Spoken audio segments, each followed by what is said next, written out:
Special Metal DevOps episode live from the mega cruise here in the middle of the Pacific Ocean with Herman Li from Dragonforce.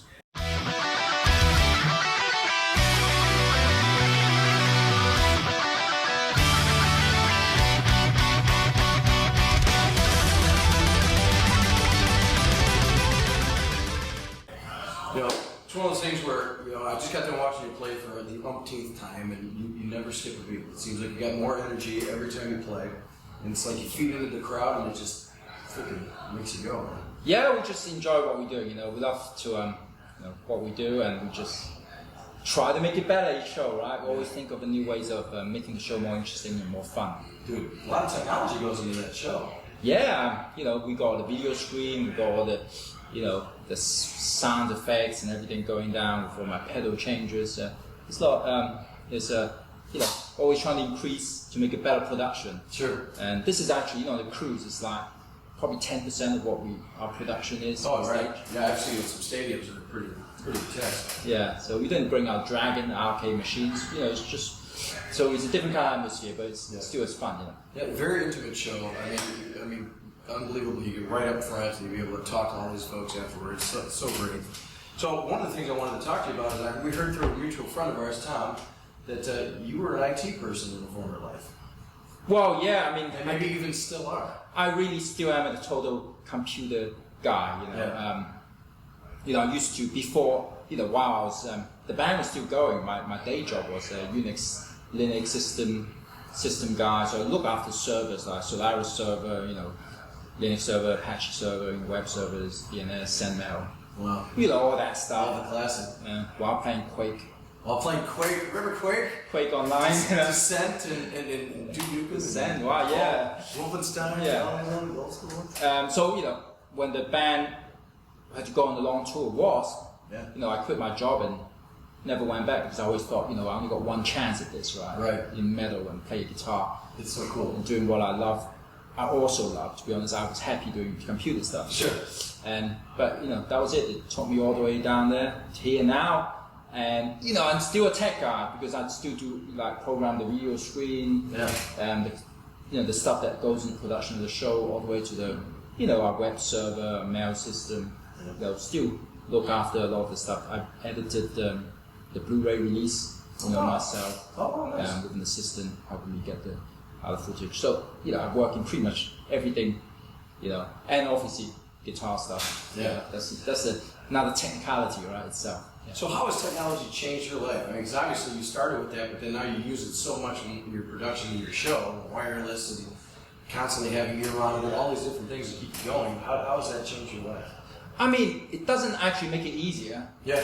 It's complicated. It makes more work, make sure there's everything works, there's more that, and I automate everything, so I don't bring a video guy on tour. I am the video guy. Oh, wow. I control everything, but I program pre-advanced the show, it just runs itself. So it creates more work, but at the same time, when I first started playing the guitar, when the band first started, you mainly think about you playing, you having a good time, and it sounds good, but now you're looking at the whole picture, right? It sounds good, it looks good, it's got to be, the whole package got to be amazing. Sure. So, we're gonna, on the next tour, we'll have all the lights programmed as well, run by the computer, does all the crazy stuff. Yeah. Bit by bit. So I enjoy every part of it, from, playing the songs to learning this kind of technology that's always evolving. Sure. It's great. Involve and evolve, right? That's the whole method of the show, is talking about trying to build community with people and evolve our skill sets. And one of the things that I do is a lot of network programmability and automation for Cisco and for Public, and you'd be surprised every time you turn around how something else comes out, and then you have to find another way to make it easier, right? Yeah. And you got to add technology to make it easier, which sometimes doesn't necessarily work. But it's one of those things where it's like it's so ingrained in our daily lives. Like, I don't know what I would do without my phone. It's literally a computer. We started off computers with these big archaic things, and now our watches and our phones are basically running our lives, So it's so fascinating to see how, even coming from a background of that, to go into metal. Now I'm the opposite, right? So I started with metal and now I'm in technology. And you started with technology and went into metal, right? So it's kind of it's an interesting thing, right? To see how it all pans out in the world, kind of evolves around. So I guess one of the questions I would ask would be, wireless has become so pervasive in our world, and the things that we rely on. How has wireless changed how you go about doing things on stage? Because everything is wireless. Well, the funny thing is the wireless, because the frequency, the band that was changing around the world. Yeah. What frequency you used before, you can't use, and digital wireless, and then 2.4 and then 5 gigahertz stuff. It's always changing. So you need new wireless all the time. It's actually kind of painful. Yeah. So all the old wireless that worked once upon a time, great. You have to throw it all away. Right, because it interferes with some spectrum or something. Yeah, and right now what I'm working on is so I have a IRL backpack, which means in real life, in case you guys are not so nerdy. Yeah. So I live stream the show wearing a backpack, like in the point of view of me, and I even pass the backpack, which live stream directly on the internet instantly, right? So we're broadcasting our own show right onto from a point of view perspective. Yeah, twitch.tv/Herman Li. So it's so funny that you mentioned Twitch because for those folks who don't know Twitch is basically a really big gaming site that is used to stream online gaming and communities and things like that. We have people at our work who are actually on our team who use Twitch to stream network programmability and automation training for the public. Right?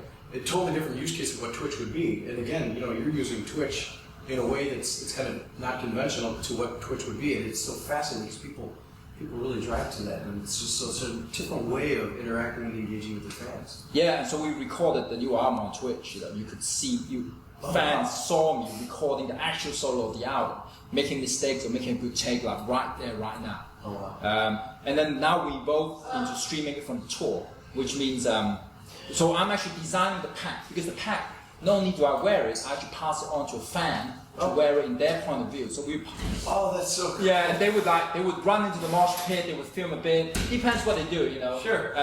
And I'm now trying to make that pack, the IRL backpack, which combine 4 modems into one stream, right, to get an extra signal, into a mosh pit ready. Because when it went to the first mosh pit wasn't too bad. Then the other mosh pit we did, it disconnected, the cables came off. So I'm now trying to make a backpack which no one done. Is one that is mosh pit ready. I can play on stage, jumping around, and I pass it on to fan to go into the mosh pit, bash around, come out, it's still working, streaming the show. So you can actually still see the video on demand from this tour on the website. Oh, that's fantastic. I got to check that out myself because that's just fascinating. Again, another thing that just shows you that technology and metal music have a very unique marriage. And it's interesting. You talk to people who start in technology, and they very much have a passionate love for metal. Yo! Background noise. And then vice versa, right? You start with metal music. Phenomenal, one of the best guitar players I've ever seen in my entire life, right? And you can get down on the keyboard and throw some Linux commands at you that you wouldn't expect, right? I mean, these are things that we've done for years, and it just seems like they're two different worlds, but in all reality, they're very much one. Yeah, I think so. It takes some real skills to be good at, from a graphic guy to a system guy to be a network, engineer, programmer, and it takes a lot of dedication time to learn that skill. The same thing is guitar. Yeah. So I think the mind is very similar, the way the brain function. And so I think there's, I know of the keyboard player from Stradivarius. He's a Unix Linux guy, programmer too. Yeah. He never he never really tell anybody directly, but he's a good guy. That's awesome. Yeah. See, these are the things that change our lives, right? For me, I remember, because I have zero patience, right? I don't know what it is. I have no patience. And I remember my first programming language, I'm trying to learn QBasic in my buddy's basement, and I was 14 years old, right? And he's like, check out this thing called DOS. And I'm like, what's DOS? He's like, just check out, you can type stuff, and it does things for you. I'm like, Badly. Barely. I'm like, okay, well, what does that even mean, right? So then I'm like, okay, and then he's like, but there's this Windows 3.1 and 3.1.1 for work groups. You gotta check it out. And I'm like, what's clicking on stuff like, holy moly, this is a totally different game-changing world right here. And look at us now, right? Everything is a touchscreen, it's an iPad, it's a Droid, it's something, right? And it's just fascinating how, to me, our thermostats are smarter than the computers that we used to have. I know, it's crazy. The power on this phone, right? It's insane. And I got a laptop that is running a NVIDIA RTX 2070 graphics card. I mean, it's so thin. I mean, how much polygon can you calculate and all the stuff you can do on that graphics card? You know, are you mining for Bitcoin? I should do. I got so much computer power now. You know, I have minimum 3 monitors right in front of me. I can't do about 3 monitors when I'm at home. So I got like 2. I got 6 monitors. Actually, I got 9 monitors. You know, at least 3 triple monitors. That's workstation. Obviously, VR stuff, and I got a laptop. I got a Mac laptop. Sure. I got a Hackintosh Mac, which runs Windows at the same. Every machine I have is a dual boot. There's some things you still need Windows for, and I'm not to bash on Windows in any way, shape, or form, because I grew up on Windows, right? But it was one of those things where it's like, well, you just kind of want it to work. And then, from work's perspective, they're like, hey, do you want a Mac or a PC? I'm like, let me try Mac this time. And it just goes. Yeah. Visio. Gotta have Visio. I mean, Mac is cool because, if you know the Linux command is literally, not too far off, most of them. Yeah. You just like, okay, same command and all that stuff. And you can run a lot of Linux stuff, recompile them. Yeah. A lot of them get done, for the Mac OS, which come from kind of free BSD anyway. Yeah, the old school. Yeah.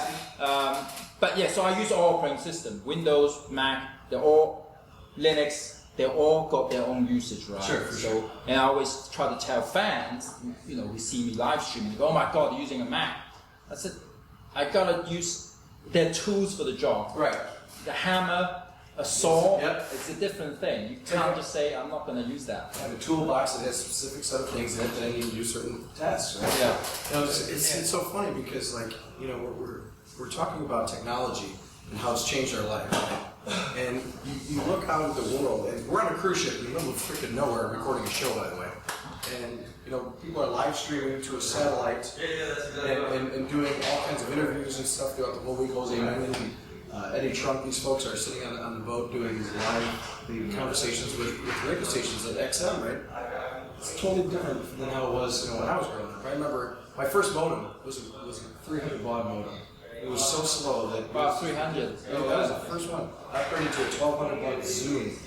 I know it's crazy, and I remember when I had the 33.6 US robotics, right? Yes. They said it's a 56K. I said, it's not possible that you can get 56K through that copper wire. BS, I'm calling BS. Yeah, it's like you didn't believe it. And actually, it didn't most of the time, remember? Yeah, about 56, it's like, it's 40, 42 or 46. Right. You never get the real thing. Yep. And then they said, you can do ADSL through copper wire. You just didn't believe it. It's like, it's not possible. It's not, you have to take 2 modems and stick them together and shotgun them to get double the bandwidth.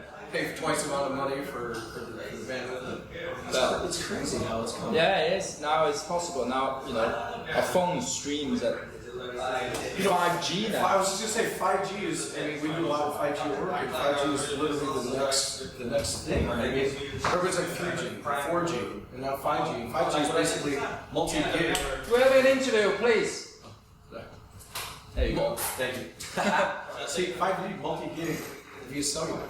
Yeah. Right? We got this Wi-Fi 6 with a new version of Wi-Fi, so you're running like blistered fast download speeds, but via just Wi-Fi. The world has changed. Mm-hmm. It's insane versus this old copper wire that most of the time you talk to a lot of people, they don't even have home phones anymore. Yeah. So I was experimenting with wireless HDMI on this tour because we've got 2 giant arcade machines that run different video screens. It worked for a bit and it didn't work for a bit, so I'm going to go back to HDMI over Ethernet. Okay, yeah.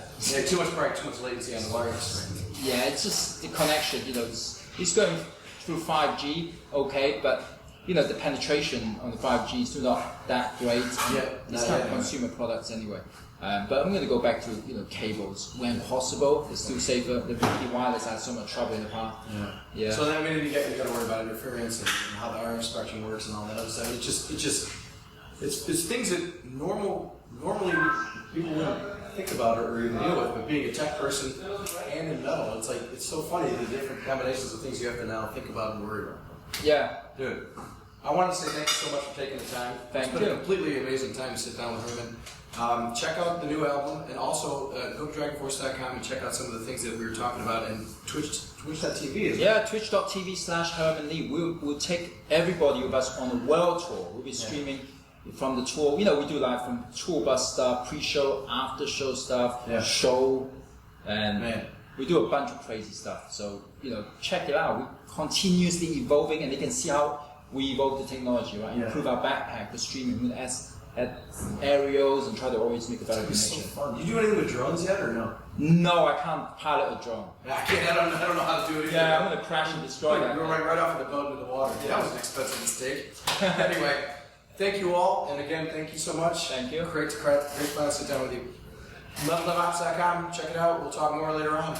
See you.